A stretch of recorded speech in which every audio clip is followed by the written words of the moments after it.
Possiamo cominciare i nostri lavori, che oggi sono lavori festosi, perché abbiamo la possibilità, anche personalmente, non soltanto attraverso mezzi informatici, abbiamo la possibilità di procedere al premio dell'Istituto Veneto per Venezia, di persona, con i premiati. È la 8ª edizione di questo premio, che ci accompagna ormai da molto tempo, e ad affiancarmi in questo palchetto, su questo tavolo, ho il piacere di avere alla destra Anna Sommerskog, che ha vinto questo premio nel 2013, mi piace ricordarlo, anche per segnalare un'amicizia lunga e sincera. Era l'articolo The Coming Death of Venice, non era benaugurante, ma era sempre ottimistico, come nel tuo carattere in fondo. In seguito è diventata nostra consocia, e alla mia destra Martin van Halderen, che ci accompagna e ci segue da quando questo premio era iniziato. Perché il premio è una lunga storia, non nasce quest'anno. Il premio ha una storia anche abbastanza complessa, e quindi in apertura di lavori mi permetterei di segnalare come questa sia una ripresa temporanea che non vuole essere continuata, ma vuole in qualche modo segnare un temporaneo ritorno a situazioni e impegni che ci hanno accompagnato a lungo, assai positivamente, come Istituto Veneto in anni passati, dal 2008 al 2014. Dal 2008 al 2014 vuol dire per il periodo in cui annualmente procedevamo a questa premiazione. Il premio era stato assegnato in precedenza a interventi che erano sempre interventi molto precisi e molto anche pungenti, direi, almeno, sì, non solo all'inizio, sulla questione veneziana. E lei, Van Halderen, lo ricorda, era spesso con posizioni abbastanza critiche, abbastanza di rottura rispetto a un trend che si pensava potesse essere contenuto e che invece sembrava quasi impossibile fermare.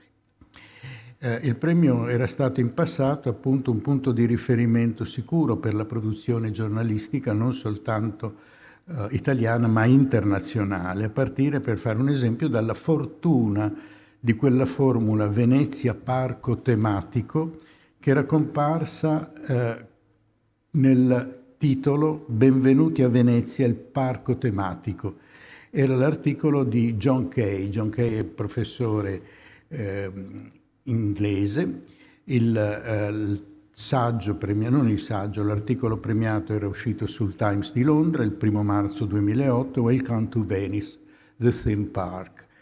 Si trattava di una sintesi, una fotografia della realtà lagunare quasi stupefacente, comunque più che convincente. Molti sono stati poi premiati di qualità, io non ve li posso riportare tutti dal 2008 al 2014, ma mi sono appuntato i primi dopo John Kay, era un articolo apparso sul Times, vi dicevo, poi Victor Gomez, no al modello Venezia, che era apparso nel El País nel 2009, l'anno successivo, poi Cathy Newman, Vanishing Venice, sul National Geographic, e ancora Fiona Ehlers, Das Leben einer Toten, su Der Spiegel. Questo era un po' quello che accadeva allora, quello che facevamo allora. L'iniziativa era partita assai bene, ha una storia abbastanza legata a vicende generali, era partita assai bene, ma poi aveva avuto un momento di indubbia difficoltà quando la possibile, molto discussa, presentazione del materiale per il primo premio veniva estesa anche a servizi televisivi, a servizi documentaristici, cioè a una mescolanza che a molti di noi era parsa impropria e controproducente. E in effetti ha segnato un po' la fine di quella stagione del premio. Questo dipendeva dalla disomogeneità di criteri e di giudizi con i quali si potevano affrontare con pareri specifici questi generi di proposta. Questo suggeriva una pausa che poi si è rivelata un colpo di grazia per la iniziativa nata bene e cresciuta peraltro molto bene sotto una buona stella fino a che ha potuto, diciamo, continuare a resistere, trovare il convincimento generale.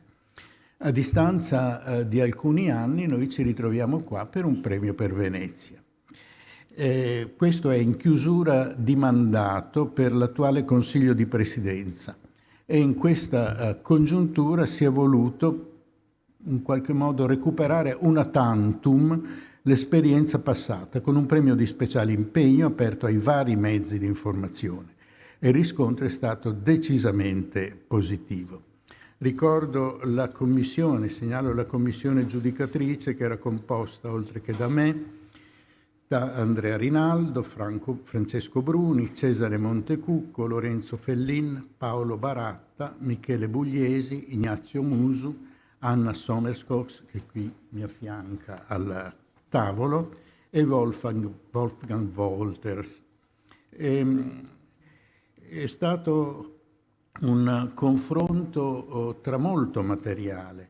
Erano 50 le proposte che erano giunte, di carattere molto diverso tra loro, anche tecnologicamente e tecnicamente, e questo ha un po', come dire, confermato quella difficoltà che c'era parsa evidente al momento della pausa o della fine temporanea o della fine quasi definitiva del nostro premio, quando si era verificata la difficoltà assoluta nel comparare pere con mele, con cocomeri e con altre cose, cioè uscire dalla gabbia, che certamente era una gabbia stretta ma omogenea e che consentiva pareri, diciamo, verificabili, che era quella del giornalismo.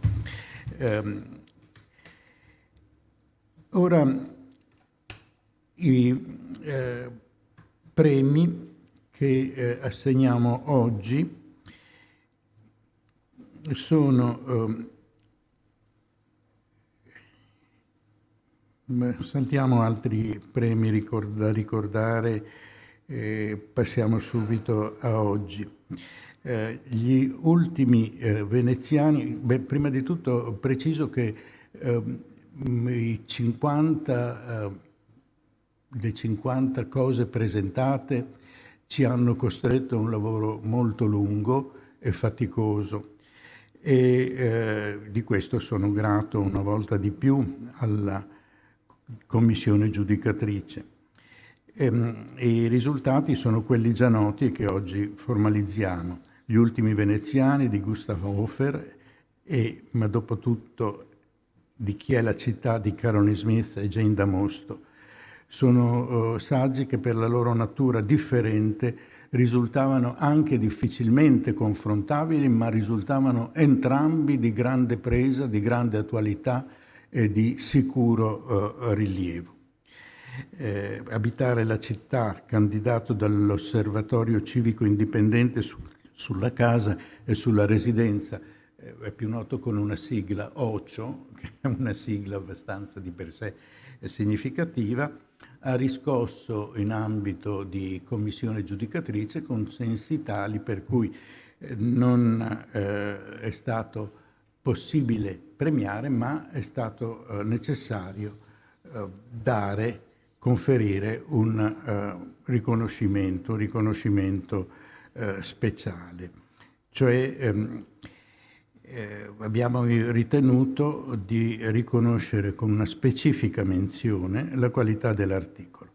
La qualità dell'articolo, Osservatorio Civico Indipendente sulla scuola e sulla residenzialità OCIO, e poi parleremo anche di questo. Quindi la presentazione sarà dei due vincitori e del riconoscimento per il terzo lavoro proposto. Quindi recuperiamo una tantum questa procedura anziana, ormai datata, che però si è rivelata utile proprio per il successo che ha avuto nell'attenzione da parte dei proponenti. Abbiamo avuto 50 proposte per la premiazione, questo ci ha costretto a lavorare abbastanza intensamente. Oltre 50.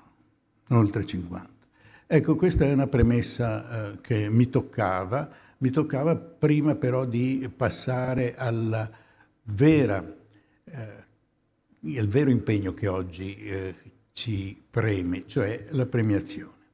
E a questo punto comincerei passando la parola ad Anna Sommerskov per la presentazione del lavoro di Carolyn Smith e Jane Damosto.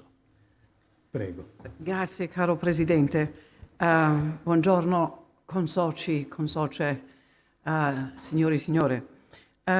Come ha detto caro Gerardo Artalli, io stata premiata nel passato, sono molto onorata di essere qua per poter presentare una mia vecchissima amica, Jane Damosto, e la sua coautrice Carolyn Smith. Sono ex curatrice di museo, sono stata il direttore di The Art Newspaper e sono giornalista e apprezzo particolarmente dunque il buon giornalismo di cui abbiamo sempre più bisogno in questo mondo di fake news e di metà verità. Allora, chi sono le nostre vincitrici?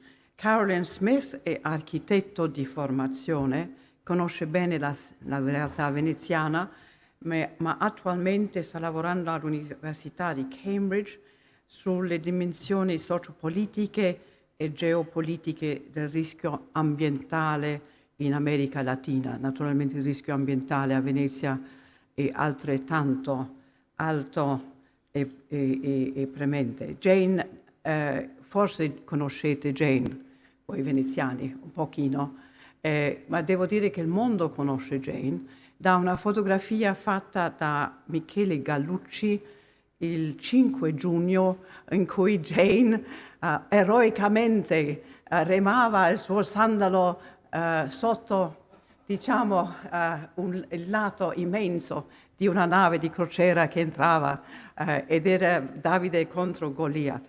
È una fotografia, una di quelle fotografie che rimarrà nella storia, credo. Lei è laureata in scienze, 2 lauree, una dall'Università di Oxford, la seconda di University College, Imperial College, London. È cofondatrice di We Are Here Venice, che è una onlus che è composta di cittadini e sostenitori, anche non veneziani, che combatte per la città, che dà voce alla civil society, sempre però basandosi pragmaticamente sulla ricerca scientifica. Nel 2017 è stata vincitrice è stata consegnata l'Osella d'Oro dal sindaco, che non significa però che il sindaco le abbia sempre prestato attenzione da allora, ma fu almeno un gesto di riconoscimento. Invece noi non solo riconosciamo, ma anche ascoltiamo. Passo la parola dunque alle 2 autrici per parlare del loro lavoro che si è meritato il premio.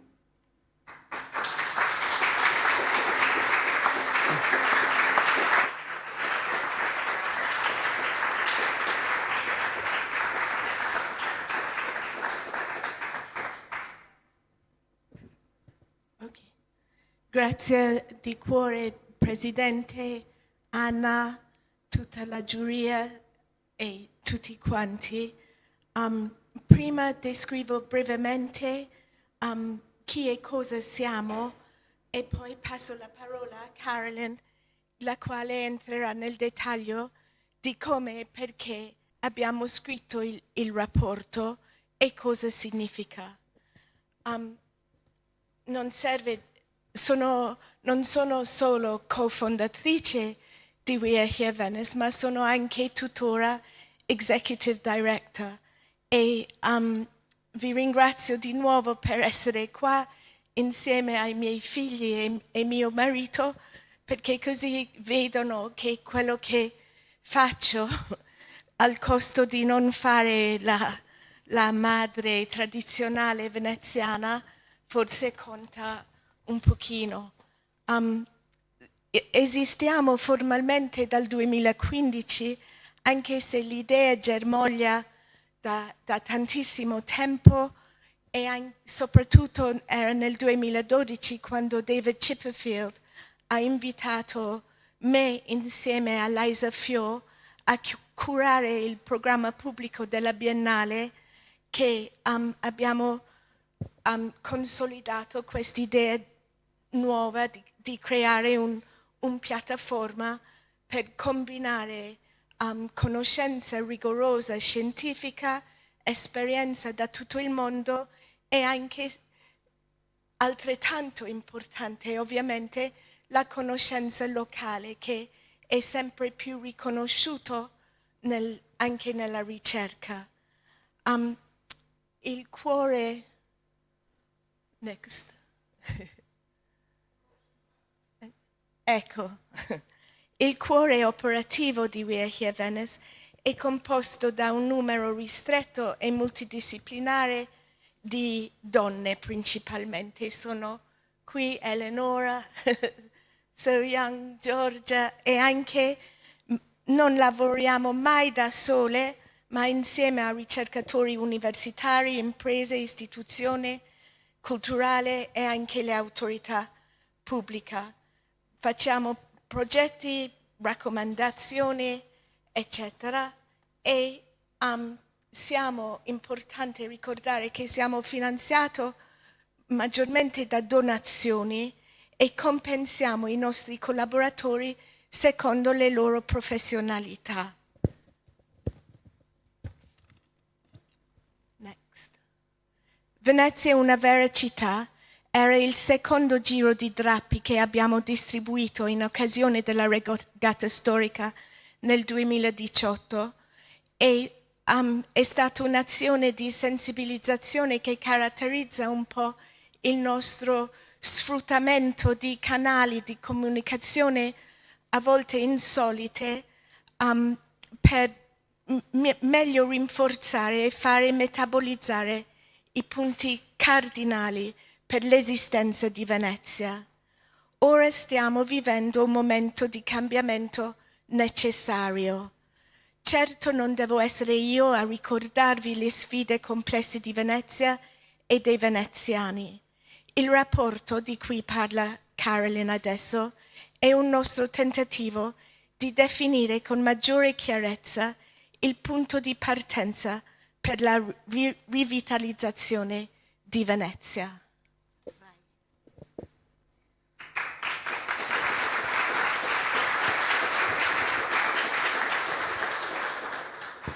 Buongiorno a tutti e grazie anche da parte mia. Permettetemi innanzitutto di scusarmi se leggerò dai fogli la mia presentazione.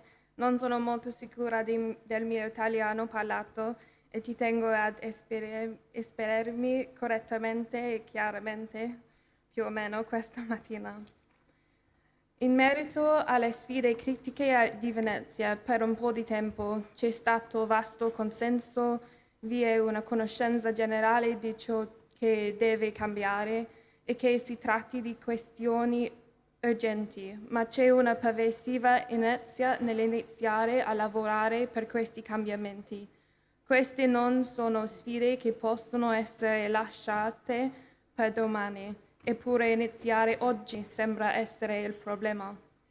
Questa pubblicazione nasce dall'impegno di We Are Here Venice per una politica basata sull'evidenza scientifica e per iniziative guidate dalla ricerca, per ispirare un cambiamento significativo e duraturo. Quando si studia la città, la mancanza di dati disponibili e completi è evidente.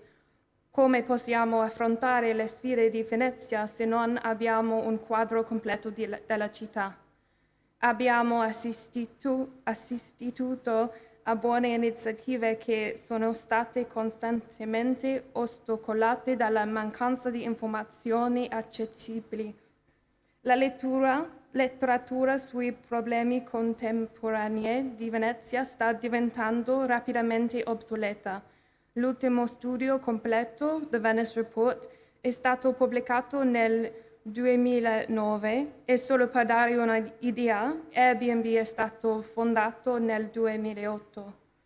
Questa nostra pubblicazione è il culmine di 3 anni di lavoro per scavare nelle dinamiche che governano Venezia e prende in considerazione il rapporto scomodo della città con la fama globale e le priorità locali. Abbiamo iniziato a raccogliere informazioni nel 2018 e abbiamo messo insieme un documento informativo come parte del nostro lavoro per fornire dati concreti alle personalità influenti in vista del referendum del 2019 sulle amministrazioni territoriali di Venezia. Il lockdown del 2020 ha ulteriormente accentuato il bisogno di chiarezza e Jane mi ha dunque chiesto di sfruttare il periodo per rivedere il primo rapporto, per avere le informazioni base che potessero aiutarci a portare avanti il discorso.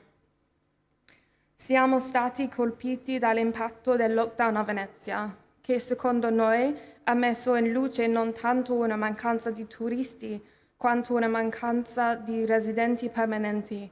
Ha permesso infatti di constatare quanto la monocultura turistica di Venezia abbia spogliato la città al punto tale da renderla cronicamente vulnerabile.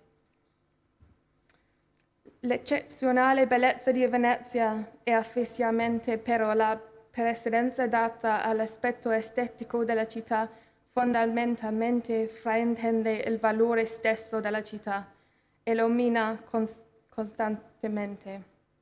Il patrimonio culturale è il collante che unisce la comunità, ma non ha solo un valore socioculturale per queste comunità, bensì un valore di mercato attraverso il turismo. Gli sforzi di conservazione del patrimonio sono spesso giustificati o finanziati dal turismo, ma il patrimonio culturale può essere compreso solo a un livello più superficiale dagli esterni. Questa fissazione con la pietra di Venezia, piuttosto che un interesse nella cultura vivente che le ha costruite, le abita e le mantiene, è un catalizzatore centrale dell'associo dei residenti del centro storico. Un museo non può mantenere viva una cultura e le preoccupazioni riguardanti il mantenimento del patrimonio culturale della città diventano in gran parte irrilevanti se Venezia perde la massa critica di residenti necessaria per mantenere vivo l'animo di una città vivente. La città lagunare ha perso 2/3 dei suoi residenti negli ultimi 17 anni. Scusa.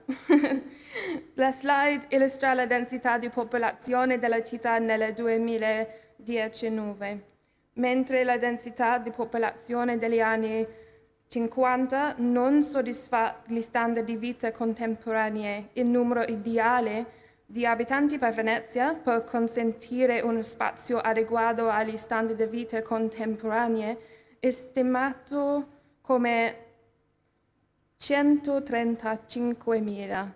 Dal 1993 la città storica ha perso una media di 690 residenti all'anno.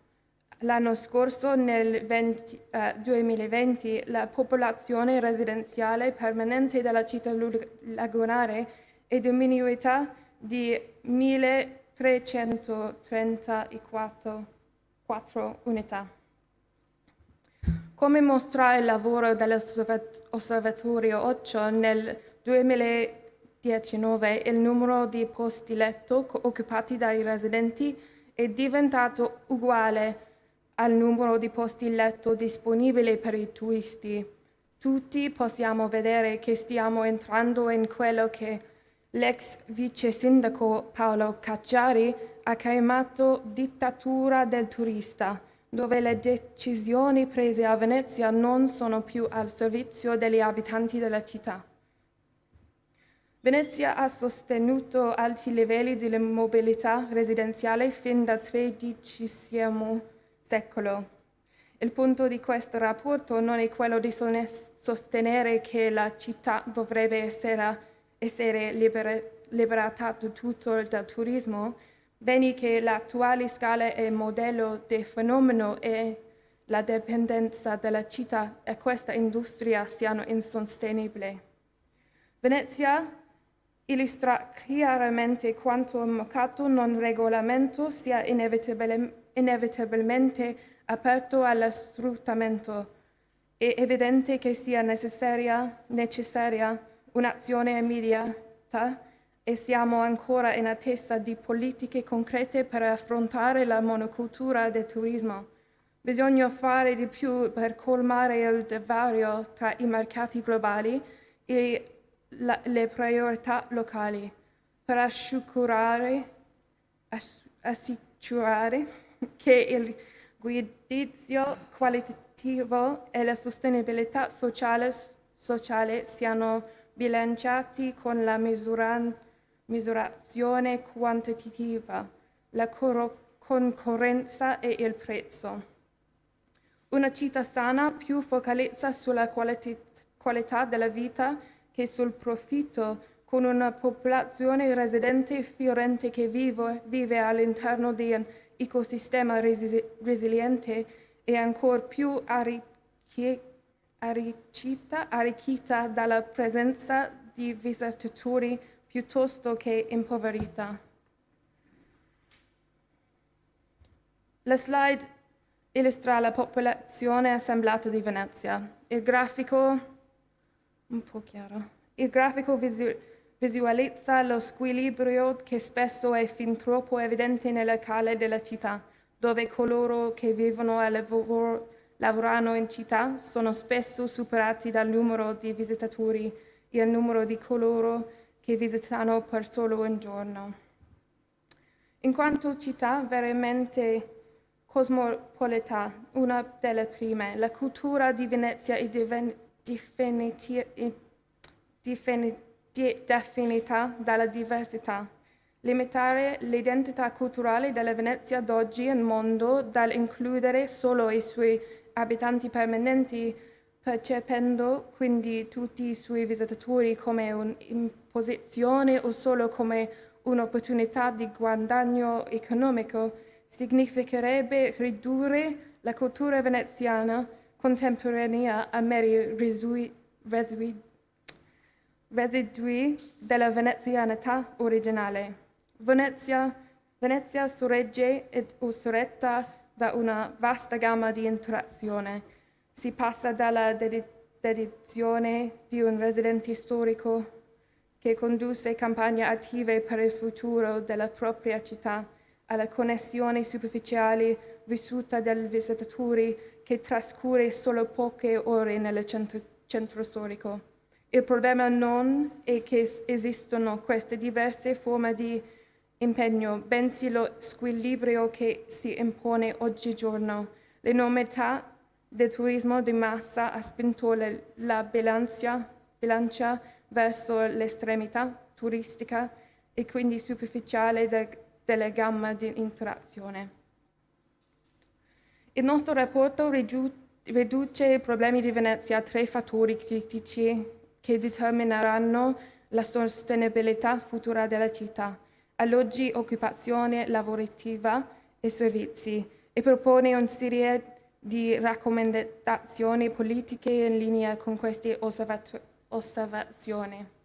La mia collega Eleonora Sovrani sta continuando il lavoro della associazione We Are Here Venice su questi temi e un progetto collaborativo chiamato Solo Transitori in associazione con l'Osservatorio 8 e lo studio grafico Open Closed sta generando dati etnografici per sostenere e arricchire la nostra analisi statistica, raccogliendo le storie e le difficoltà della città viva.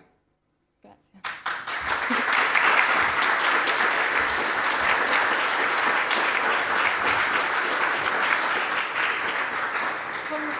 Concludo velocissimamente per dire che il nostro lavoro dimostra che non bisogna per forza cedere alla fragilità di Venezia, ma possiamo anche prendere spunto dalla resilienza millenaria della città e la sua convivenza con la laguna e con più tempo in un altro momento. Siamo felici di entrare nei dettagli di tutto il nostro lavoro e progetti. Bene. Prego.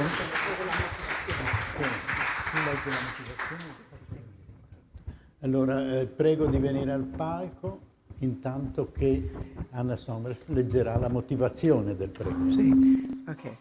Allora, volevo solo far notare, chi non lo sapesse già, che per la terza volta l'UNESCO ha mancato di mettere Venezia sull'elenco dei siti a rischio il mese scorso, o per codardia propria o sotto pressione del governo italiano.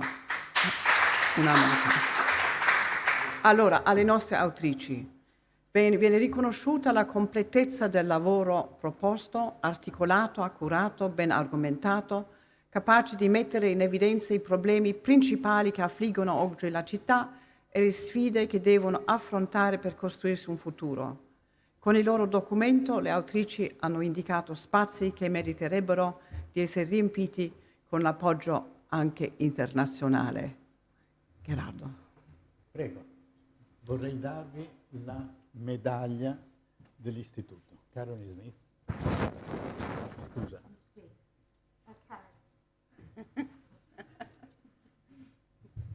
Forse sono viceversa. Le controllate. Bene, complimenti, è sempre avanti, sempre avanti.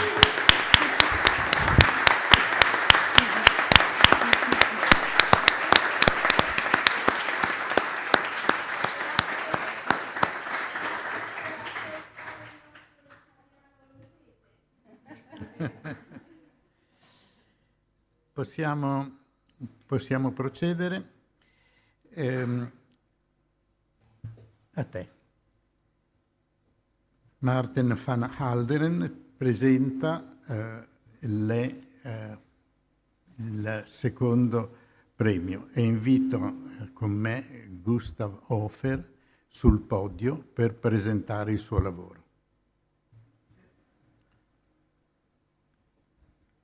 Buongiorno a tutti, spero che mi sentite bene. Sono Maarten van Halderen, sono presidente dell'Associazione della Stampa Estera e sono felice di essere tornato qua con questa ripresa del premio dopo tanti anni.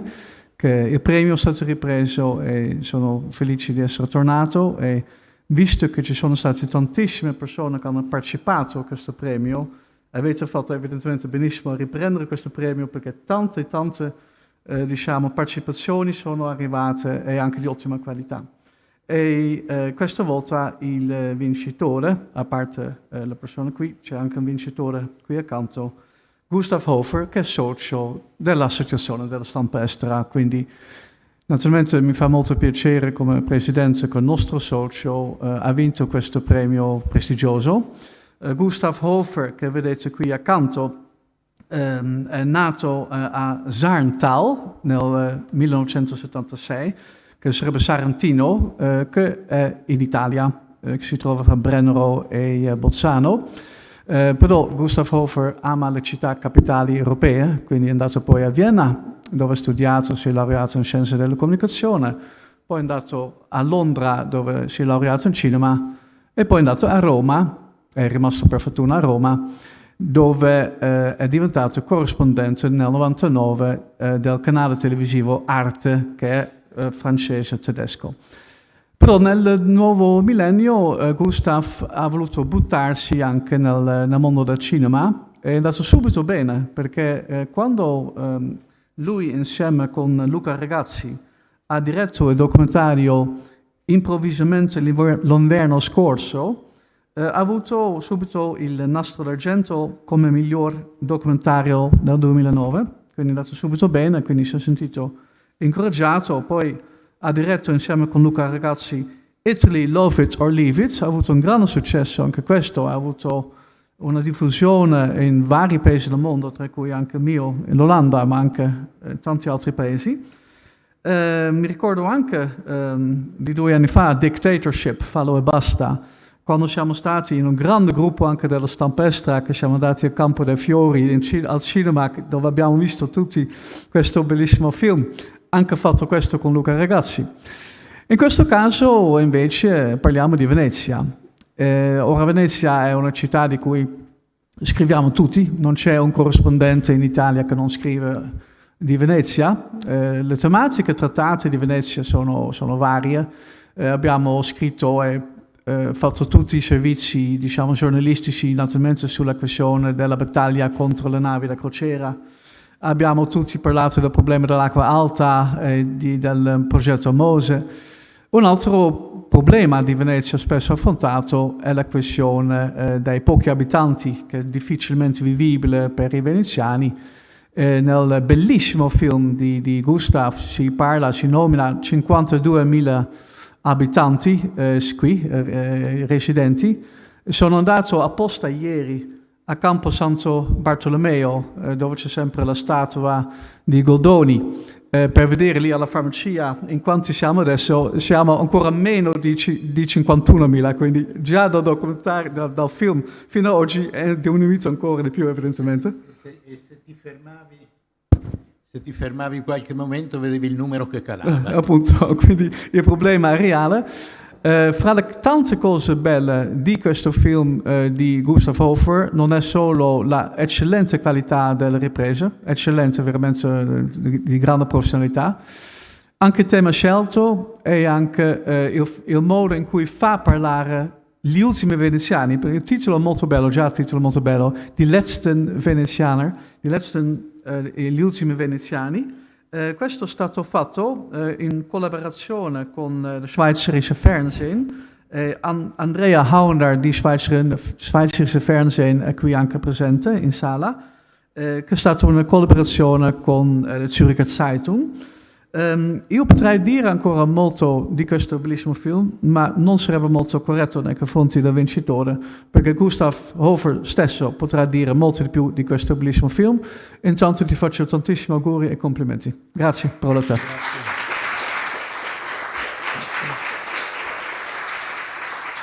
Sì, grazie Martin per questa presentazione. Ormai sapete anche la mia data di nascita, per cui non posso più mentire sull'età, anche perché i capelli bianchi sono diventati di più, ma quello non dipende da Venezia.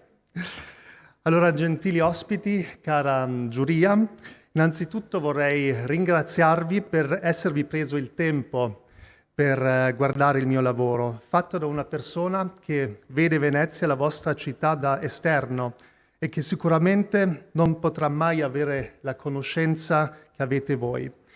Motivo per cui ricevere questo premio per me significa molto ed mi rende particolarmente felice e orgoglioso. Ma vorrei prima mostrarvi il trailer del documentario grazie al quale oggi ho l'onore di stare qui. Prego.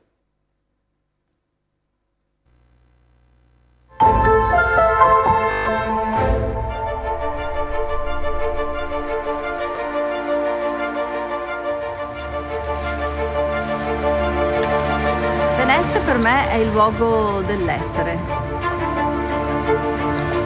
Vivere su una città del genere che ancora in misura umana. La volontà sarebbe quella di continuare, quindi dobbiamo cercare di capire come andare avanti. Pensavo di passare tutta la vita io a Venezia e sono fuggita l'anno scorso. Tristissima. Tristissima. Io sono nato a Venezia, sono cresciuto a Venezia, quella che io ho imparato ad amare e a conoscere oggi è proprio cancellata. Was bedeutet zu viele Hotels? Zu viele Hotels gibt es nicht, weil es gibt ausreichend Touristen in Venedig. Credo che Venezia potrebbe star bene anche senza questo nuovo albergo.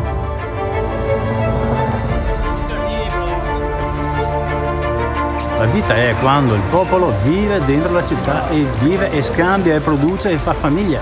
Questa è la vita.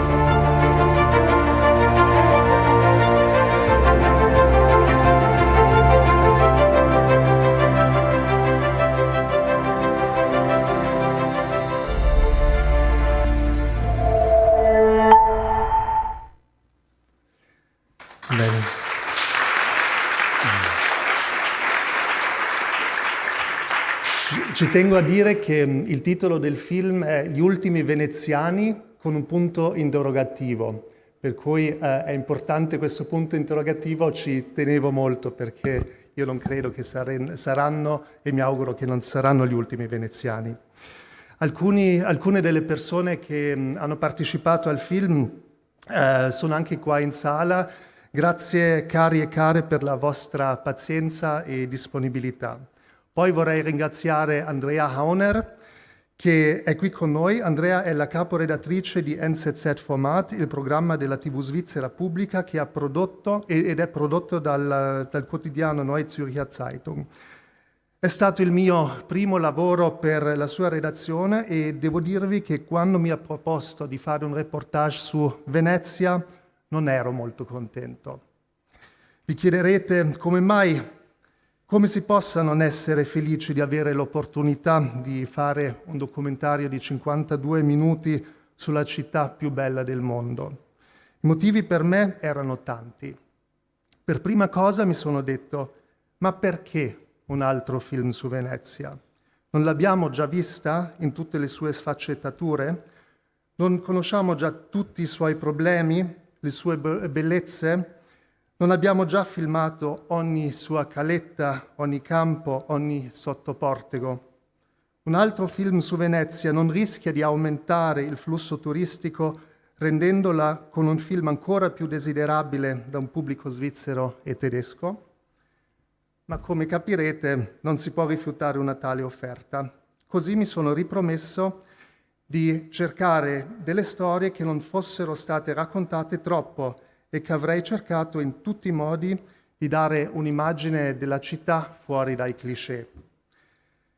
Nel nostro mestiere di giornalisti ormai è molto raro avere il lusso di prendersi il tempo per fare le ricerche in loco prima delle riprese. Di solito siamo obbligati a cercare le storie attraverso internet, leggendo articoli e interviste già pubblicate da altri colleghi e colleghe, ovviamente sempre storie interessanti e belle, ma evidentemente per il fatto che sono già in rete non così inedite. Così facendo il nostro modus operandi perpetua la moltiplicazione di un racconto che si autoalimenta finendo per dare voce spesso alle stesse persone, tutte rispettabilissime ovviamente, ma in questo modo si perde la moltitudine di voci per poter creare un racconto autentico della città.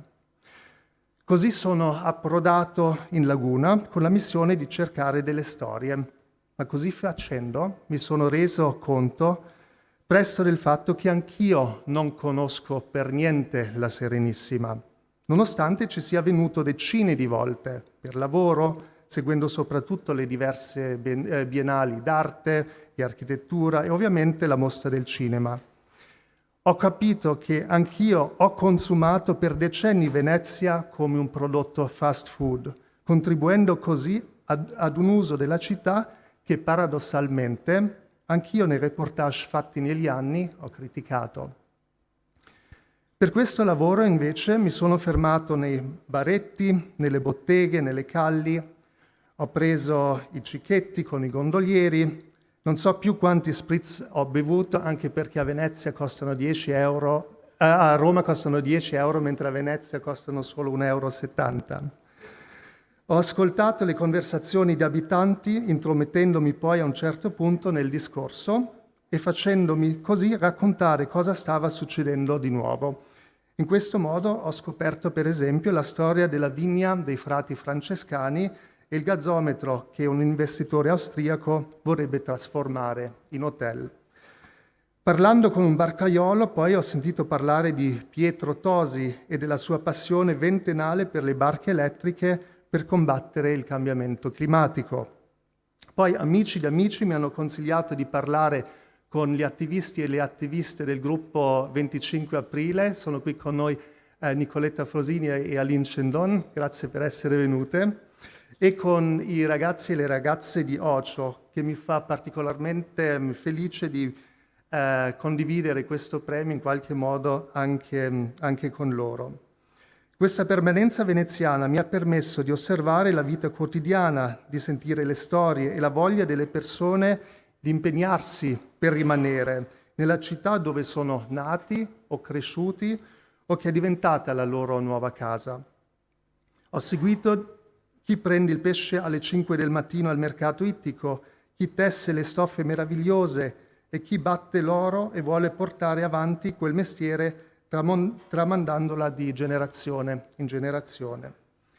Le riprese le abbiamo fatto con una troupe tutta veneziana, con Lorenzo Pezzano e con Alan Basic, e tutto si svolgeva a febbraio del 2020, mentre imparavamo il nome di una città cinese, Wuhan, e quello strano virus che ha fermato una metropoli di milioni di abitanti.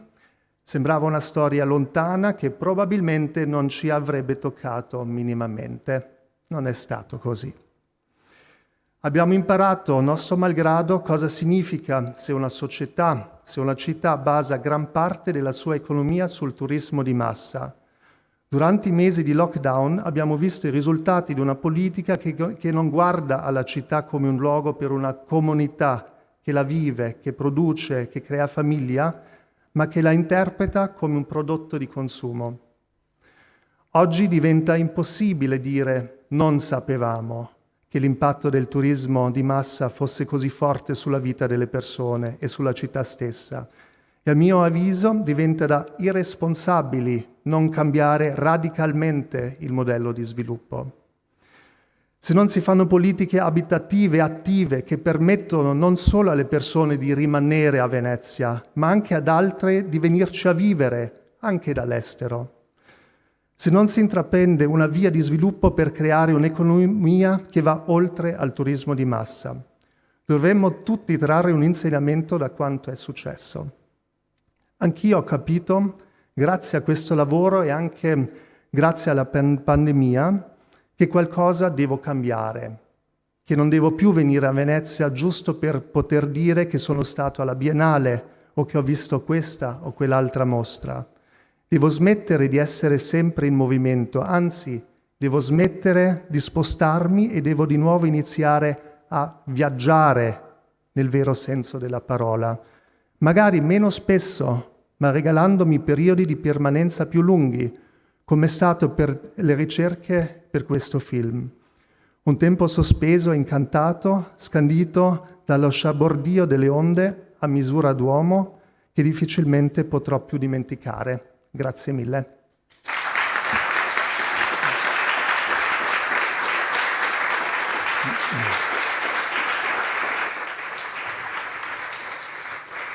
Grazie Gustav. A questo punto vorrei leggere le motivazioni del premio. A Gustav Hofer viene riconosciuta l'incisività espressiva del lavoro presentato, capace di mettere in risalto alcuni importanti aspetti della realtà veneziana, ad esempio i mestieri tradizionali che meritano di essere valorizzati in un'idea di futuro per la città. Efficace la strategia di affidare la narrazione all'immediatezza delle immagini e all'eloquenza delle voci dei protagonisti. Auguri Gustav.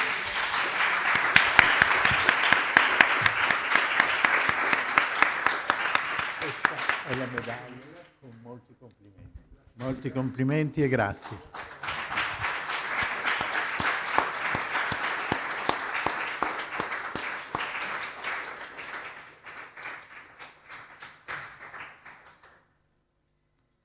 Bene.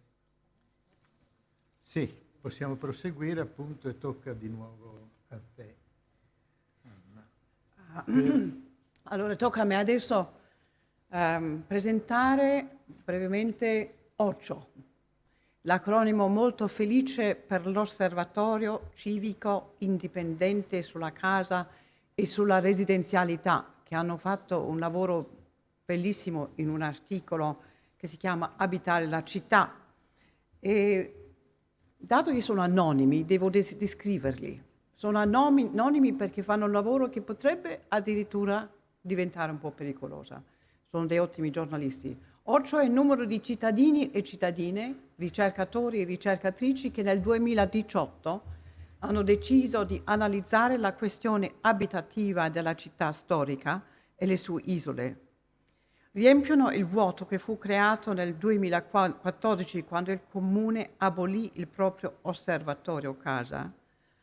Sono maledettamente ben informati e fanno monitoraggio costante di ciò che fanno e dicono le autorità nel campo delle abitazioni social housing. I dati e i lavori loro sono diffusi gratuitamente sul sito occio-venezia.it e sui canali social. Tutti i collaboratori e collaboratrici danno il loro contributo gratis. E qui vi do qualche piccolo esempio di cose che ha fatto reso note OCCIO. Per esempio, 11,3% dell'edilizia convenzionata, cioè social housing, di Venezia nel centro storico non viene data in affitto dal comune con la scusa che ha bisogno di restauro, allo stesso momento in cui il comune regolarmente parla con rammarico del declino nel numero di abitanti. Dal 2000 gli ultimi 3 sindaci, compreso Luigi Brugnaro, l'attuale sindaco, hanno promesso 13.900 unità di edilizia convenzionata per l'intero comune, solo 200 sono state costruite. E qui si arriva alla cosa veramente scandalosa. L'area ex arsenale delle ACTV Sant'Elena, 56.000 metri quadrati, furono promesse nel 2003 dal Comune per social housing e adesso sono state assegnate dal Comune ad un costruttore di residenze di lusso. Allora, perciò dico che questo mestiere loro potrebbe diventare un po' pericoloso. Come diciamo nel giornalismo, il diavolo è nel dettaglio. Deprimente quanto questo possa essere, devo dire che oggi questi premi mi fanno vedere quanto sia importante il coinvolgimento dei cittadini, che il capitale sociale, che la ricchezza di questa città, e tradizionalmente le autorità si sono infischiati di quello che hanno detto i cittadini, però il rumore comincia a espandersi oltre la città e comincia ad essere una voce a cui dovranno ascoltare e dunque non bisogna perdere di fiducia. Allora leggo la motivazione, le motivazioni della menzione di OCCIO. La menzione è stata assegnata all'articolo Abitare la città, pur rivolgendo l'attenzione ad un aspetto molto specifico, quello della residenzialità appunto. Il lavoro si distingue per l'accuratezza e la robustezza delle argomentazioni, ma soprattutto per suggerire soluzioni interessanti a problemi reali, troppo a lungo trascurati, che richiedono risposte concrete non più procrastinabili. Bene. È fuggito. È il richiamo della televisione, temo. Sì. Cosa è successo? La televisione evidentemente in questo momento in diretta, però... Purtroppo... Va bene, allora in attesa che il servizio, la registrazione televisiva finisca, avendo rifiutato io di andare, vorrei dire un po' che quello che sta uscendo oggi è insieme una fotografia di una situazione da disperazione, accompagnata però da una fiducia in una possibilità di ripresa. Messi sui piatti della bilancia i due aspetti, io continuo a credere che la bilancia penderà poi verso un recupero di questa città. Un recupero di questa città, badate, che, se posso permettermi considerazioni che ho già fatto anche in altre sedi, quando noi definiamo come città, lo facciamo facendo un regalo a chi sta distruggendo Venezia, cioè a chi ha trasformato Venezia prima nei fatti e poi nella normativa in un quartiere. Venezia è diventato un quartiere di pregio, possiamo dire, un quartiere importante di una realtà che non è più Venezia. I numeri che avete sentito e che sono impressionanti sono numeri che ci mostrano chiaramente come i due piatti della bilancia tra terraferma e città stiano precipitando, non stiano modificandosi, stiano precipitando. Dicevo al mio amico Van Alderen che se si fosse fermato un attimo davanti a quella farmacia che ormai è diventata un punto di passaggio di tutti i visitatori della città, avrebbe visto il numero calare, perché bastano pochi minuti perché quel numero così visibile cambi, e cambia sempre verso il basso. Raramente, rarissimamente mi è capitato di sentire, no, una volta, non raramente, una volta mi è capitato di sentire da un amico che mentre era lì il numero è cresciuto.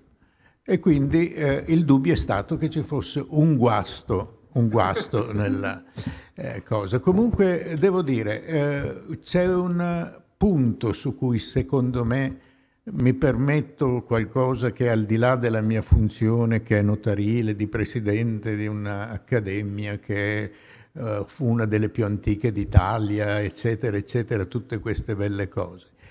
Mi permetto di dire che la situazione è davvero una situazione che va affrontata con tutti gli strumenti possibili, e senza timori, senza paura, perché quello che non può essere il nostro avversario, ma che comunque è il responsabile di quello che sta accadendo, non deve sentirsi giustificato una volta per tutte. Non deve credere di avere vinto la partita definitivamente. In fondo, la storia di questa città è una storia di momenti difficilissimi, di periodi tragici, continui, ma ha sempre avuto qualcosa che una sorta di calamita, una sorta di benedizione dal cielo, per quale che sia il cielo in cui uno crede, Buddha, Cristo o chi altri. Una benedizione del cielo che le ha consentito di reggere i momenti più difficili. Io credo che quello che stiamo vivendo sia uno dei momenti più difficili della storia lunghissima di Venezia. È un momento di particolare difficoltà perché Venezia è travolta dalla sua qualità. Tutti amano Venezia, tutti vogliono bene Venezia, tutti vogliono venire a Venezia, tutti riconoscono i meriti di Venezia, è morta lì. Vale a dire, non ci si rende conto a sufficienza di quello che oggi abbiamo sentito. Abbiamo sentito attraverso la ripresa di questo nostro premio, ripresa della quale l'istituto è responsabile convinto. Questo non significa che continueremo col premio, continueremo comunque col dare spazio a un modo di ragionare, a un modo di pensare che è un modo purtroppo decisamente minoritario, Minoritario perché? Perché la ragione fa fatica sempre ad affermarsi, perché la realtà sostanziale, quella che salva, quella che aiuta, fa fatica a reggere all'ottusità, alla congiuntura così di interessi e di favori e di luoghi comuni. Ecco, scusatemi per questo sproloquio, ne ho approfittato, non dovevo, ma in attesa di poter consegnare la medaglia a Ocio. Pregherei Ocio di venire qui. Non è ancora tornato? Ah, era in fondo.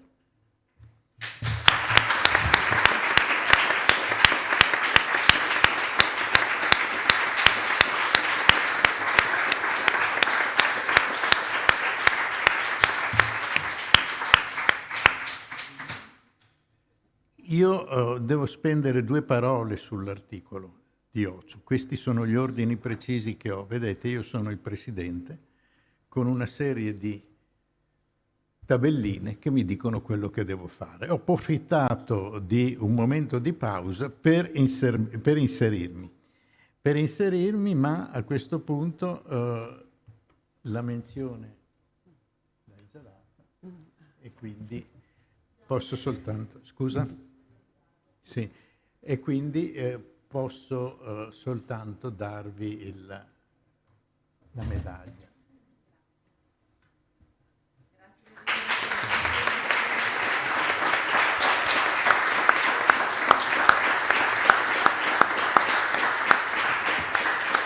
Voglio fare la foto.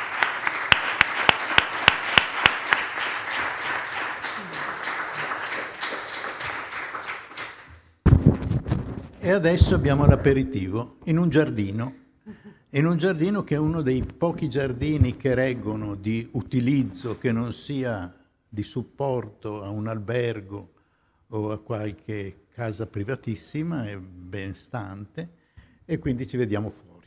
Grazie a tutti voi per essere venuti.